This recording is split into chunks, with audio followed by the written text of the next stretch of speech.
सम्मानित साथियों, 28 जनवरी 2024 को जन अधिकार पार्टी के राष्ट्रीय अध्यक्ष पूर्व मंत्री बाबू सिंह कुशवाहा जी का आगमन प्रयाग की धरती पे कोराव विधानसभा रचौरा मोड़ पर हो रहा है।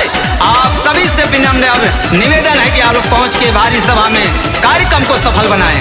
रग रग में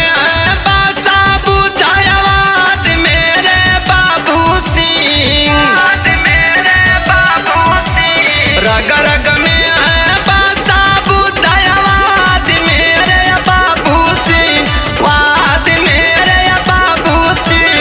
24 में होई जाप जिंदाबाद मोरे बाबू सिंह, 24 में होई जाप का जिंदाबाद मेरे बाबू सिंह।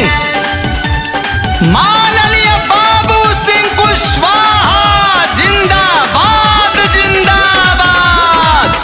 प्रदेश महासचिव बबलू कुशवाहा जिंदाबाद जिंदाबाद।